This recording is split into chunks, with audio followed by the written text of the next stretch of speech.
Hello అండి, అందరూ బాగున్నారా? బాగుండాలని మనస్ఫూర్తిగా కోరుకుంటున్నాను. అందులో నేను కూడా ఉండాలనుకుంటున్నాను. ఈరోజు అయితే ఒక మంచి వీడియో అయితే మీ ముందు ఉంచబోతున్నానండి. ఖాళీగా అస్సలు ఉండకండి. ఇంటి నుంచి అయినా ఏదో ఒక పని చేసుకోండి. ఆదాయం ఉంటేనే కదా గౌరవం. నిజమే కదా? అవునంటారా కాదంటారా? ఇక సెల్ఫ్ సాటిస్ఫాక్షన్ కూడా ఇంపార్టెంట్ కదా మనకి. ఇక్కడ మా చింటూ చూడండి ఏం చేస్తున్నాడు. వాడు నీట్గా పౌడర్ అనేది బొమ్మకైతే రుద్దేస్తున్నాడు, బాగా వేసేస్తున్నాడు అనమాట.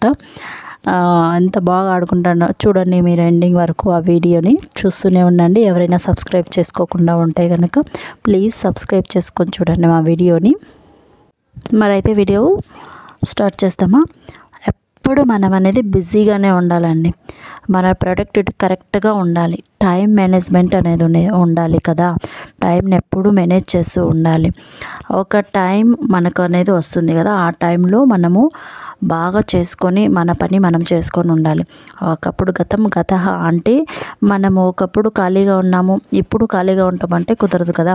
మనకనే టైం వస్తుందన్నమాట. ప్రతి ఒక్కరికి ఏదో ఒక టైం వస్తుంది కదా. ఆ టైంలో మనం కష్టపడాలి, నీట్గా వర్క్ చేసుకోవాలి. మన పని ఏముందో మనం అది చేసుకుంటూ వెళ్ళాలి. ఎస్పెషల్ ఆడవాళ్ళు అయితే మరీను వాళ్ళు నీట్గా ప్లాన్ చేసుకోవాలి. అంటే ఆడవాళ్ళే ఎక్కువగా ప్లాన్ నీట్గా చేసుకుంటారు నాకు తెలిసినట్లు. కంపేర్ టు మగవాళ్ళ కంటే ఆడవాళ్ళు ప్లాన్ నీట్గా చేసుకొని వాళ్ళ వర్క్ ఏమో వాళ్ళది కంప్లీట్ చేసుకుంటారు కదా. డే అంటే లేజీగా అస్సలు ఉండకూడదు. లేజీనెస్ అనేది అస్సలు పనికి రాదు కూడా. ఏం పని లేకుండా మనమైతే కూర్చున్నాం అనుకోండి, అదో కొద్దిమంది అంటున్నారు అంటే ఇక పిల్లలు ఉంటారు కదా, పిల్లలు స్కూల్కి పంపించేసి ఇక వాళ్ళ హస్బెండ్ ఉంటారు కదా, వాళ్ళ హస్బెండ్ కూడా ఆఫీస్కి పంపించేసి ఇక ఖాళీగా ఉంటాము, బోర్ కొడుతుంది అనిపిస్తుంది కదా. అస్సలు అలా చేయకండి. అలా చేస్తే కనుక మనకి లేజినెస్ అనేది వచ్చేస్తుంది. మనం ఏం పని చేయడానికి వెళ్ళాం.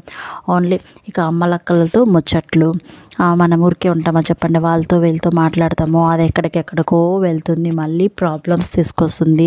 అవునంటారా కాదంటారా? ఎస్ కదా. అందుకనేసి మనం ఎక్కువగా ని బిజీగా ఉంచుకోవడమే చూడాలి కదా. ఇక్కడ మా చింటూ చూడండి పౌడర్ వేసి రుద్దేస్తున్నాడు. కిందకి బొమ్మకి వేసాడు, బొమ్మ నుంచి కిందకి కూడా వేసేసాడు అనమాట. ఖాళీగా లేకుండా మనల్ని మనం బిజీగా ఉంచుకుంటేనే మనకి ఆరోగ్యం, సెల్ఫ్ సాటిస్ఫాక్షన్ రెండు కూడా కదా. సో ఖాళీగా అస్సలు ఉండకండి. ఖాళీగా ఉంటే టీవీ చూస్తాము, ఫోన్ చూస్తాము, ఇంకా వాళ్ళకి కాల్ చేస్తాము, వీళ్ళకి కాల్ చేస్తాము. ఎవరో ఒక ఇద్దరు గొడవ పడి ఉంటారు. ఆ గొడవ మనం విన్నా కూడా మందే. ఓకే,